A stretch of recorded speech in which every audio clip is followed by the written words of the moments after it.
Let's talk now, though, to Norman Brennan, retired police officer of London Metropolitan Police, director of Law and Order Foundation. He's been very critical of a lot of people, including the media, in terms of the way the police are now having to deal with the way that they have to do their jobs. Norman, a very good morning to you.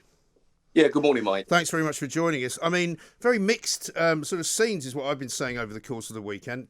Dreadful to see what happened in Bristol last night. A lot of people saying, this is what happens when you allow, the sort of the lefties and the anarchists to take over, throw statues into the harbour, and the police stand by watching because that's what they've been instructed to do. My thoughts are always with the individual police officers, Norman, as you know. But I think there's a bit of a crisis going on here because the people running the police in this country don't seem to know how to react anymore. You're absolutely right. The British Police Service is in absolute crisis. We don't have the numbers, we don't have the support, and it appears that the police, every time they do something, they can't do right for wrong. They're caught between a rock and a hard place. And in answer to the first part of your introduction, I'll give you an example. Clapham Common last week was meant to be a vigil. It was cancelled by the organisers, but we knew that people would turn up. So we put a number, or Cressida Dick put a few female officers there to interact. It then got overtaken and Sarah Everard was forgotten. She was the platform for anarchists and activists to cause mayhem, which is what they did. And the sad reality is the national media picked the anarchist side against the police. Politicians, Priti Patel, the Prime Minister, they all told the Metropolitan Police, police it, COVID regulations apply. Cressida Dick did exactly that. The national media the following day, when flack hit the fan, absolutely annihilated her.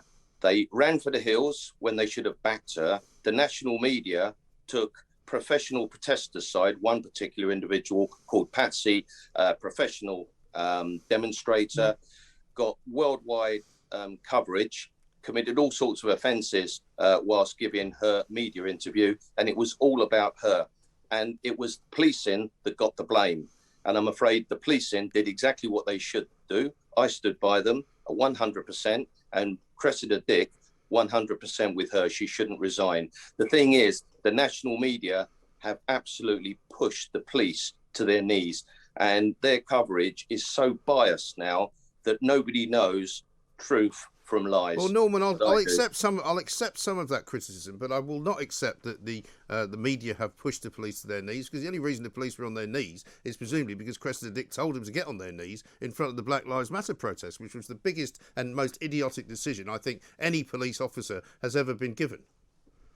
Well, she didn't tell them to do that. A handful of police officers did that. You will probably know, Mike, that I condemn that. I didn't support it. And it's one of the biggest sticks that the police are currently being hit with. My point is that when an incident happens, there are two sides of the story. If you're nicked, if I attended and nicked every person that accused the other person of doing something without listening to them, that would not be fair.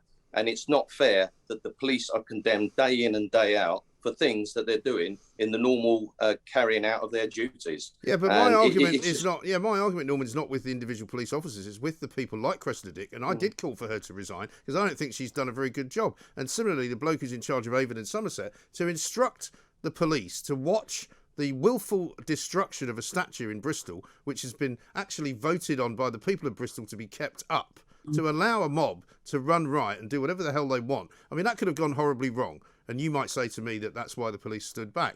But nevertheless, it gave the impression that the police were quite happy for this to happen. I'll be quite honest with you. I despair at some chief constables. I despair at some superintendents, the one you referred to in Bristol. You're right. The police have made mistakes. They didn't police the Black Lives Matter in the correct way they should. The police are accused of two-tier policing. The reason why the Met didn't go tough on Black Lives Matter, it was after George Floyd death, and the Commissioner and Chief Constables knew that there was likely to be wide-scale rioting throughout Britain. Fortunately, there wasn't at that time, but the backlash has been absolutely huge.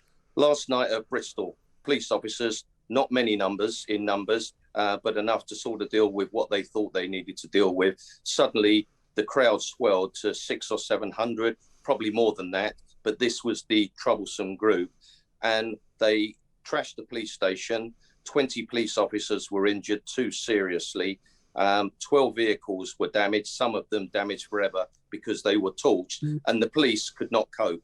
They had to call for reinforcements from outside counties. Now, what I would say is this, Mike, that was one police station, one incident. If this is an incendiary, which, again, someone I've missed out at the moment, last week, the Labour Party gave very, very vocal incendiary speeches. Yes. And I believe they too also stirred it up. If it was 10 police stations, we would never cope.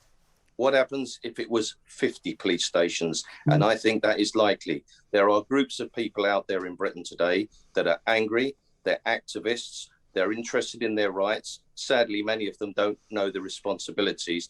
We do not have the numbers to police the streets of Britain. We can barely cope. We're coming out of COVID, and it's like the perfect storm. Well, the perfect storm has come. I've spoken to you about it, Mike, and many other people.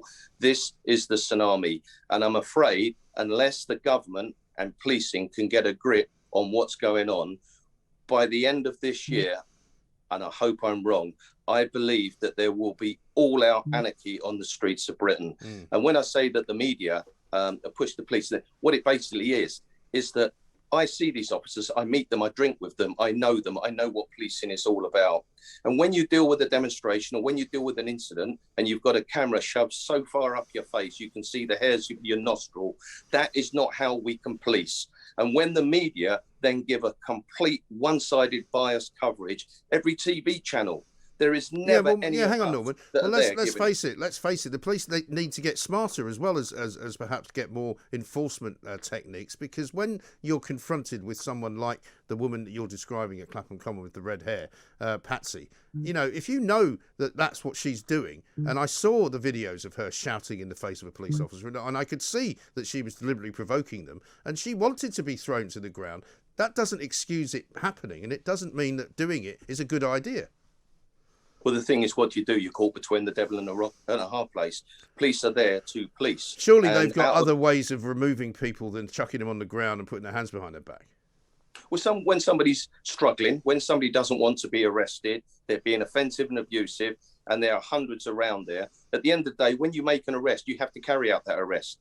And I've dealt with hundreds of arrests where we've ended up on the ground. In fact, many violent arrests when people are obstructive and offensive and struggling and are violent end up on the ground. When it's photographed, it never looks lovely. Right. But the thing is the police have got a job to do.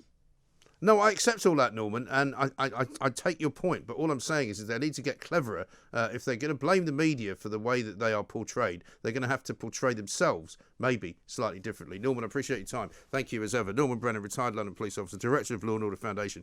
Norman and I agree on a great many things. There's no question that there are ghastly, horrible groups and individuals out there who would like to defund the police, who would like to have a go at the police, who would like to set fire to every police station in the land. Nobody in this country wants that. No right-thinking citizen wants the police to be coming under attack. Simply not the case. But the police have got to get cleverer at dealing with these professional agents provocateurs, haven't they?